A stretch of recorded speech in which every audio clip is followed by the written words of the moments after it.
Hi, today we will review all of the subjects that we had learned on semiconductor engineering. And yes, this will be my final video of the semiconductor engineering 2. So let's start.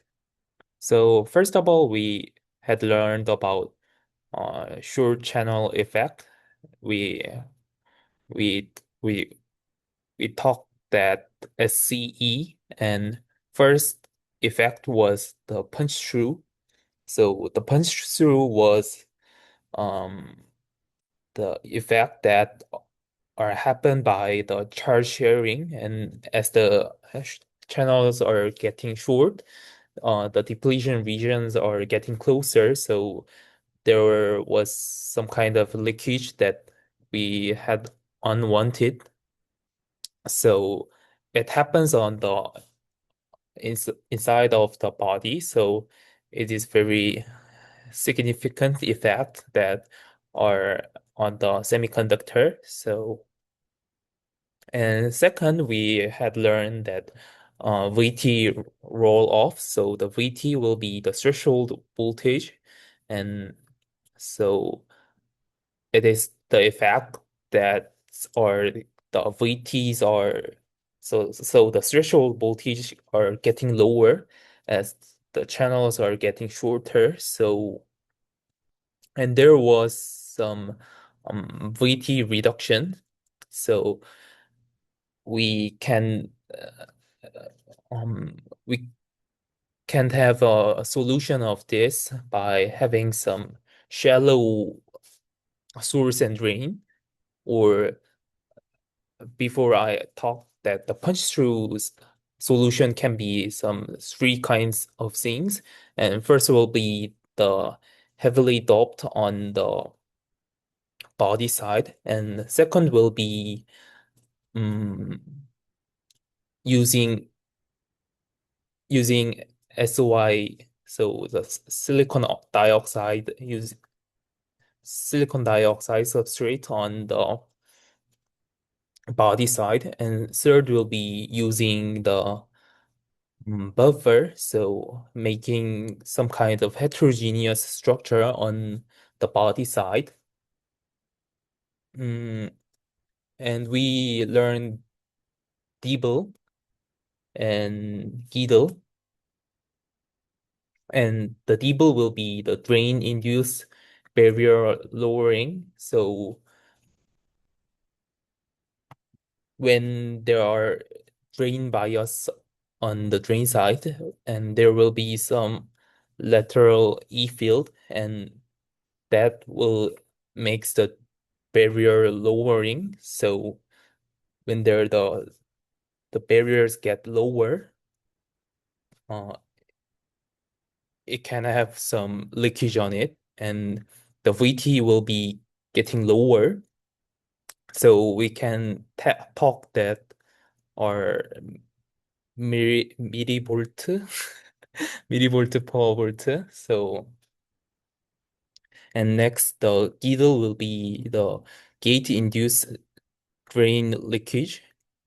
And when we have some drain bias on the gate bias on minus voltage on the gate side, and there will be some lateral E field on the oxide gate and oxide and the drain side, and there will be some kind of leakage on the drain side. So when there are some kind of leakage on the drain side, and when there are some kind of tunneling on the oxide will getting a or having some kind of defect, or some kind of trap on it. So the oxide will be getting uh, it can lose their reliability. So it will it'll have caused semiconductor devices getting mm, yes, getting bad. So, and we had learned CLM. So CLM will be the channel length modulation. So as we learned about the MOSFET, the first of all, there will be the linear region, and when the VDS are getting larger, bigger than the VOV, so the overdrive voltage, we call that side saturation region. And on ideally, the saturation region will having a constant value of current, but when the channels are getting shorter and shorter, uh, the saturation region, the current will getting bigger than bigger. So that will be some kind of problem. So, and then there will be some velocity saturation and the mobility degradation. So as we learned about the mobility, so the mobility will be some kind of constant as we have a bigger E field, and then there will be having some um, bigger drift velocity, and the constant will be the mobility. But actually, when we have some bigger E field on some value, the drift velocity doesn't get bigger, and it are having some saturation. So we call that velocity saturation, and this will be some kind of a problem because we want some high drift velocity as we have some strong E field. But as we have seen some short channel, so the E fields are voltage per meter. And when we have some same bias, but the meters are getting lower, shorter, so the E fields are getting higher and the bigger. So the semiconductor devices are on the velocity saturation regions. Or so we expected that when we have some strong bias on the devices and the currents are getting higher, but it doesn't because the mobilities can are getting lower. So that will be the problems of mobility degradation. So, and then there are hot carrier effects, and there are some kind of when we have some strong bias on the drain and the source side, and carriers will getting accelerated, and it collisions with the lattice. So and the lat when there are collision with the lattice and there are some electrons are go away from the lattice, and it can cause some avalanche effects, and it will having some leakage on the oxide side, and it will make some avalanche current, like we had learned that the avalanche breakdown. um And there are some kind of problem that are some latch up because um when we make the MOSFET, and the source and drain will be the N plus when we make some um, N FET, so the substrate will be the P substrate because we will use the strong inversion side. So it will be the NPN, and this will be the BJT, and we call this latch up. And when there are some memory on it, it doesn't turn off, and the powers are getting assumptioned. so it doesn't work well. So, and then we had learned other FETs, other FETs that are that can be replaced the MOSFET. So first of all, we had learned three five materials, and that we called HEMT. So the HEMT means um, high electron mobility transistor. So it use high mobility materials like so gallium nitronide, like it is 3 and 5 materials, and the silicon was 4 materials. So they are having the the materials when we use on the HEMT are have some high mobility, so they can have a large of current on the same bias than the silicon. But the problems of the HEMT are there are some mm, they are not having some not good dielectric materials. And for example, like silicon, we use silicon dioxide on the oxide part, and it having some very good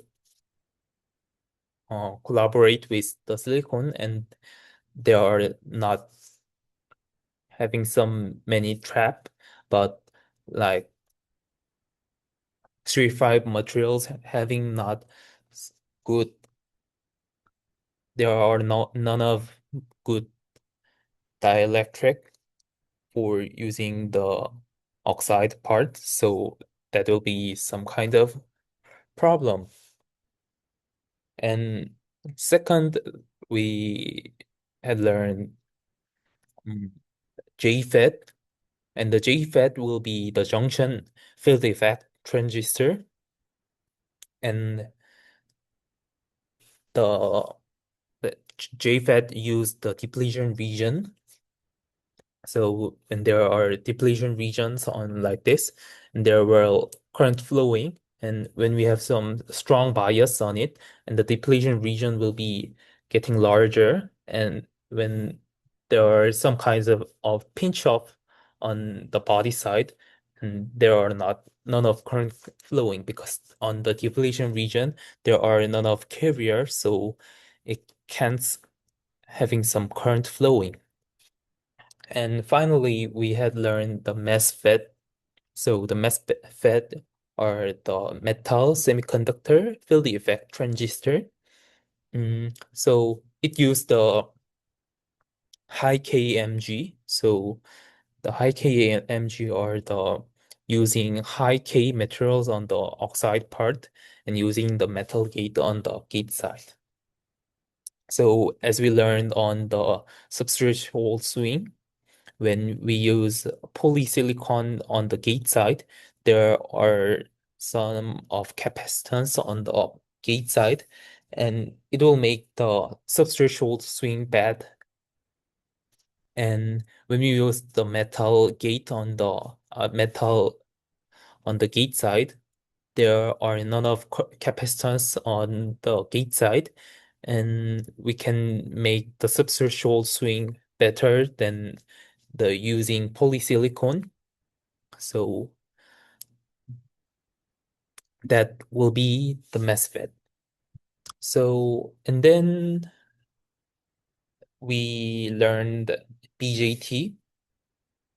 So BJT are the bipolar junction transistor. So it means the bipolar and junction because it uses NPN or the PNP. So there are PN junction, two kind of PN junction on the one BJT. So there are emitter and the base and the collector. So we use on the emitter base junction, the diffusion current, and the CBJ, so the collector and the base junction, we use the E field. So as we have to use, so we have to use the diffusion on the EBJ. So we have some EBJ on the forward bias and the CBJ on the reverse bias, because to use the E field, strong E field. And we had learned the Miller effect on the BJT. So the Miller effect are the some kind of effects that are having some bigger input capacitance than because of the gain of the amplifier. And when the capacitance are bigger, it can have some more power consumption. So it will be some kind of problem of the amplifier. And we had learned about the efficiency of the BJT, how to make more efficient, more efficient BJT. So the first of all, we have to use heavily doped emitter on heavily doped materials on the emitter side and make the base thin and having some strong reverse bias on the CBJ. So that are the summary of the BJT. And we had learned some kind of applications of the MOSFET or some semiconductor applications. And first of all, we had learned about the optical devices. So there were some photodiodes and that are making some um, lights on the using the band gap. So we can make some light on it for example, like LED. So light emitting diodes are the or it is of kind of photodiodes. And we had learned solar cell. So the solar cell are the mm, some device applications of the semiconductor. It consume consume the consume the solar energy and makes some kind of energy. So, and then we had learned the OLED. So the OLED are the organic light emitting diodes. And there are two kind of OLED. So the first will be of first example of the OLED was the passive matrix OLED. And the second will be the active matrix OLED. So the passive matrix OLED's problems was it requires high power consumption.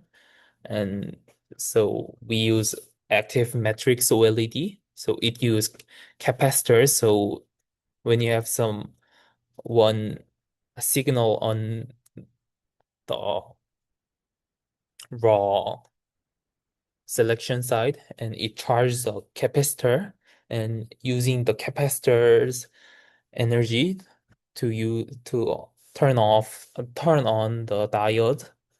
So it requires lower power than the passive matrix. So yes. And we had learned the laser. So the laser will be some kind of light amplifier by stimulated emission. So first of all, we have to we have to use the population inversion as the Maxwell-Boltzmann distribution. Um, the there are some low the the high energy particles are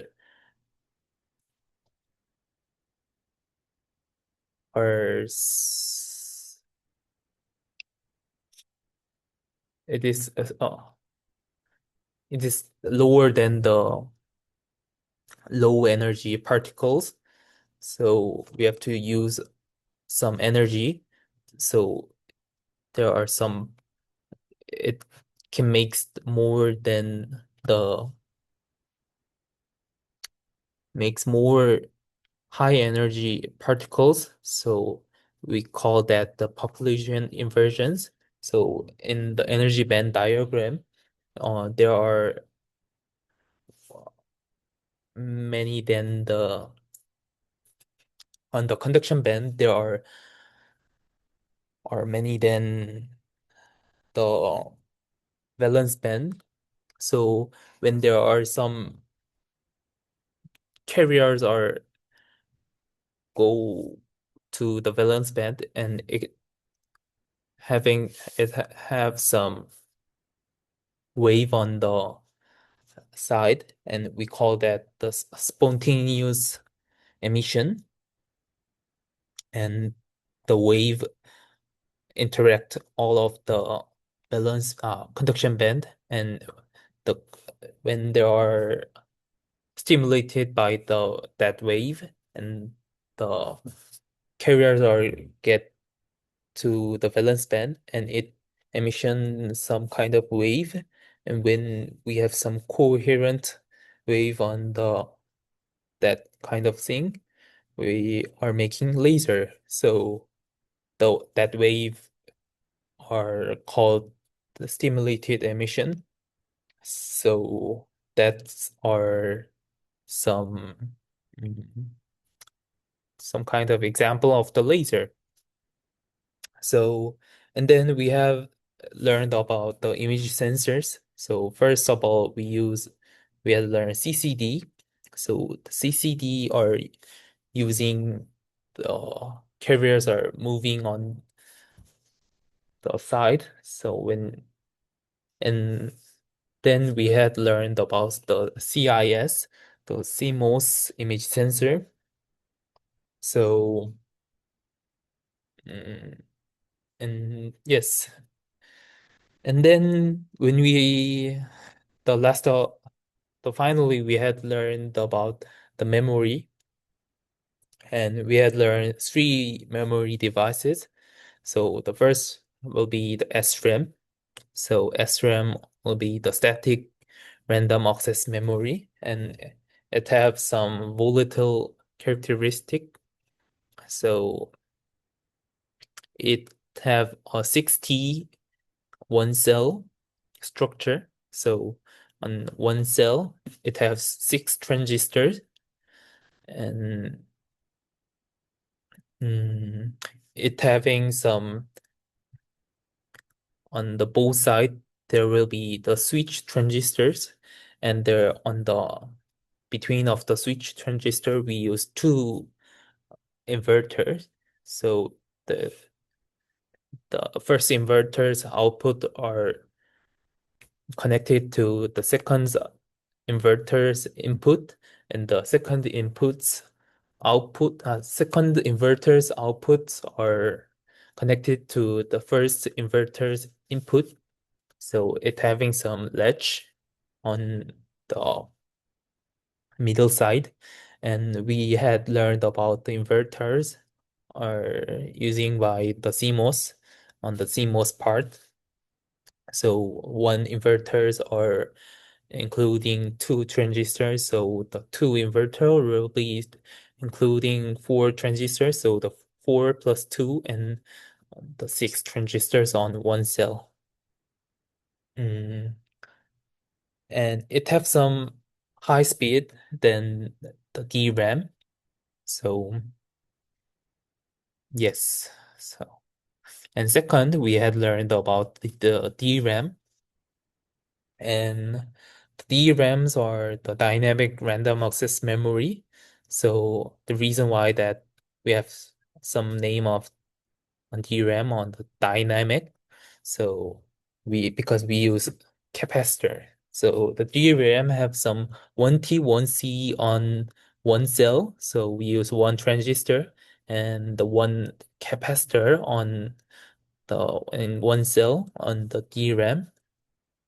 So we have to turn on the transistor first, and there are some charge charging on the capacitor. So we use the capacitor memory to storage some kind of memory. But the capacitor have some characteristic that are having some discharge on the when having some time on it. So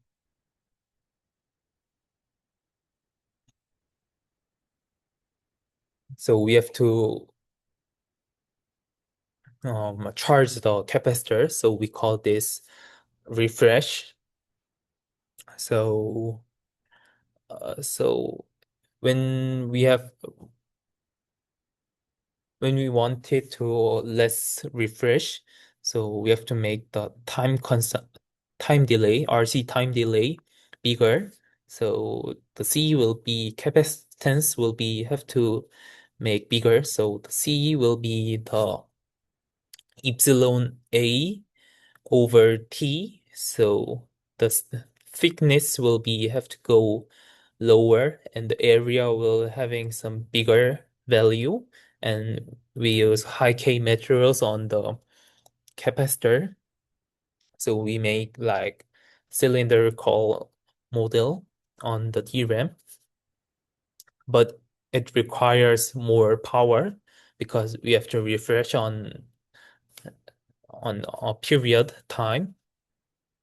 Mm, then, but it can having high integration than the SRAM because SRAM are 6T one cell, but the DRAMs are the one T, one C structures. So yes, that will be the difference of the SRAM and the DRAM. Mhm. And then we had learned about the flash memory. So flash memory are the non-volatile memory. So the flash memories are one T one cell structure. So we had learned about the floating gate.